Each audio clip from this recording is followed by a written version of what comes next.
Hi, welcome to the JB podcast, where we find ways of turning tough times into a good life. Now today, as it's our first episode, I want to tell you the story of how this podcast came to exist, because it wasn't planned the way it's turned out. Now my intention is for it to be something that could genuinely help someone create a better life. And this isn't and won't be your typical self-help show, and I'm not your typical self-help host or coach, which is my day job. We're not going to be telling each other to think positive thoughts and manifest our dreams.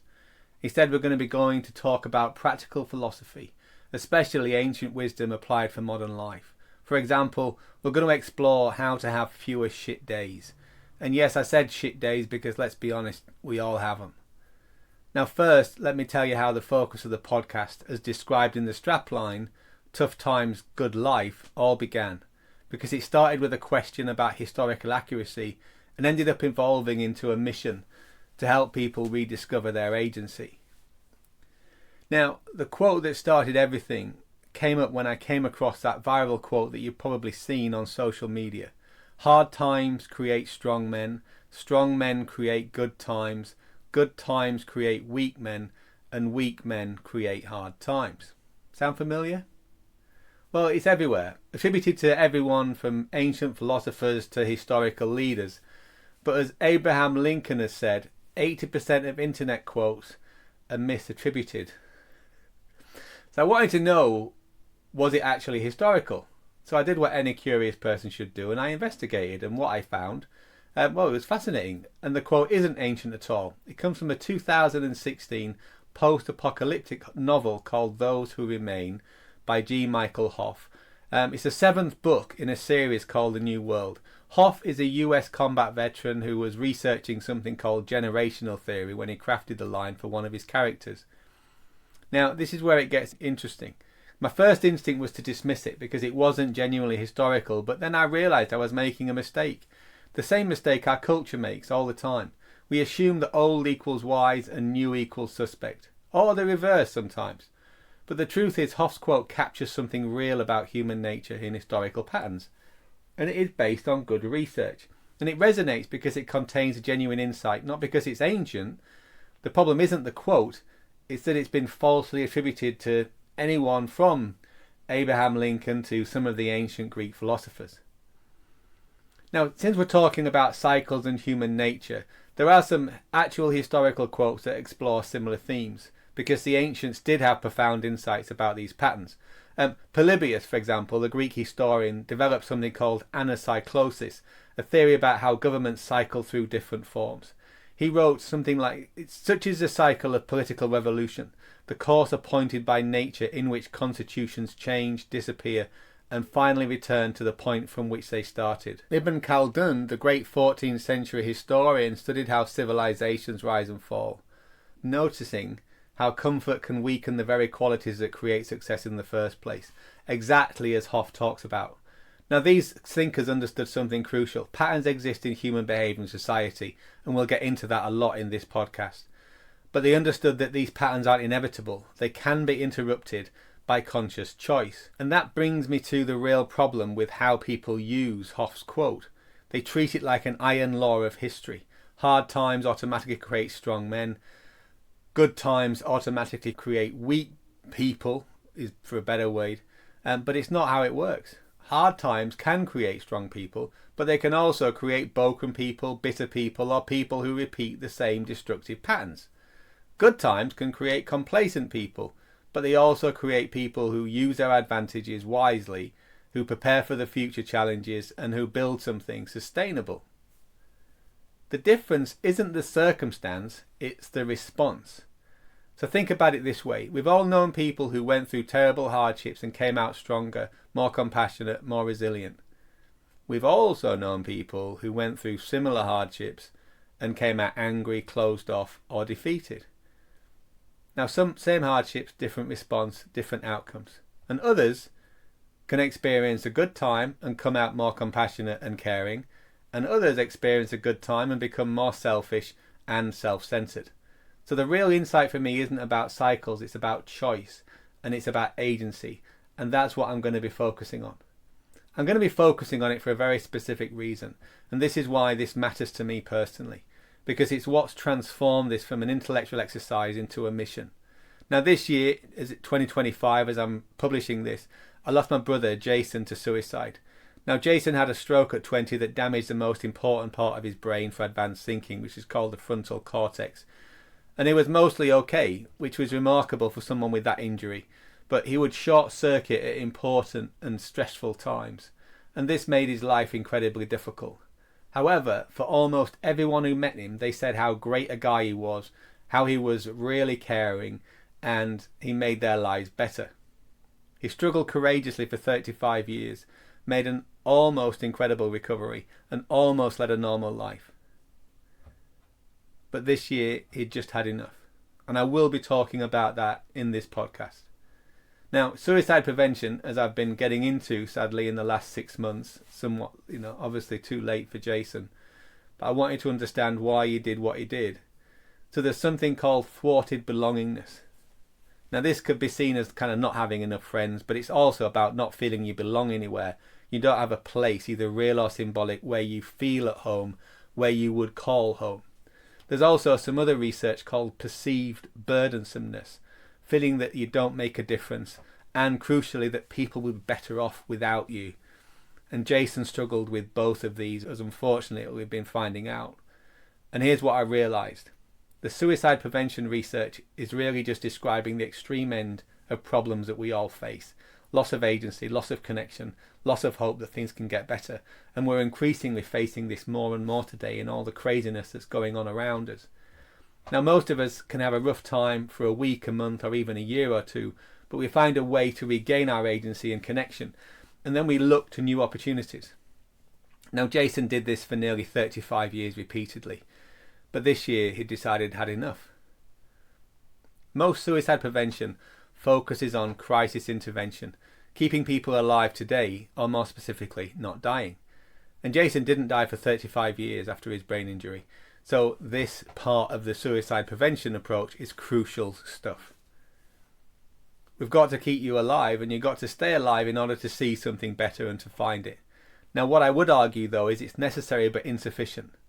Now, in my day job, I help people tackle stressful situations, high pressure, high consequence stuff. So I'm used to dealing with people who want to be less stressed. And that works for a time. But my question to them is, what if we focused on something different? At work, what if I helped you to build the skills so you don't feel so stressed and you could turn the situation to your advantage? And for people facing tough times, what if we helped each other build a good life before we reached crisis? And if you are facing tough times, how can we use those times to create a good life? Yes, full of challenge, but also full of connection and belonging, and also meaning. So what if instead of surviving hard times, we learn how to create the good times? Now here's what the research actually shows about positive thinking. When people just visualize success without planning concrete actions, they actually become less motivated to do the work. Their brains treat the visualizations like an accomplishment, and so they stop trying as hard. And this is why the book The Secret was so dangerous. It took genuine insights from an earlier work called the Master Key System, which taught think positively and work your arse off, and stripped out the work part. It left people with magical thinking instead of the practical wisdom that it was. So here's what does work. Focusing on what you can actually control, taking small, concrete and consistent actions, building connections with others, finding ways to make a meaningful contribution and getting after it. And surrounding yourself with people who are doing similar things. So it isn't about manifesting your dreams.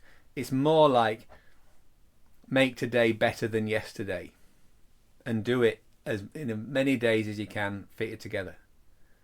So this is what the podcast is really about. We're going to explore how to create a good life, not by waiting for good times to arrive, but by consciously building them regardless of our circumstance. We can have better day focuses, for examples, and there'll be short gamified challenges that can help you see the difference, what difference you can make, just in a little way. Things like there's a smile catcher experiment you can do, for example, is how many people can you get to smile today? 1 point per smile. Now you'll be amazed at how this simple challenge proves that you can have more impact than you think, and also how much people need to smile. You can also have a day focused on random acts of kindness. or I look at connection challenges, small improvements that compound over time. So here's what I've learned. The antidote to perceived burdensomeness isn't telling people they matter, it's helping them to discover through experience that they make a difference. And the antidote to thwarted belongingness isn't therapy about connection, it's actually connecting with people. Not to say this isn't difficult, I struggle with these things myself. Now throughout this podcast, we'll bring forward insights from actual historical figures, the Stoics like Seneca, Marcus Aurelius, historians like Polybius, and philosophers like Heraclitus and Plato, but also modern writers, modern practitioners, and people who have achieved stuff of dealing with tough times and then who are willing to talk about it, and also how they've used those tough times to create a good life. And what our interviewees and these philosophers understood about human nature, and how can we reapply it today? How can their insights help us have fewer shit days and also build the better lives? Seneca wrote, difficulties strengthen the mind as labour does the body. Not difficulties automatically make you strong, but that they can strengthen you if you respond to them consciously and in the right way. And Marcus Aurelius observed, you have power over your mind, not outside events. Realise this and you will find strength.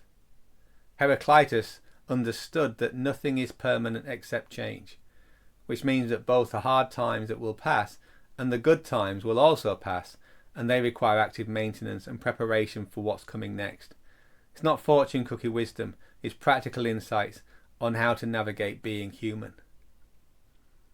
Do you remember the quote we started with from G. Michael Hoff? Hard times create strong men create good times create weak men, and weak men create hard times. So what if we could break that cycle? And regardless of where we are in it, what if we could choose to create wiser actions? What if hard times could create resilient people instead of just hardened ones?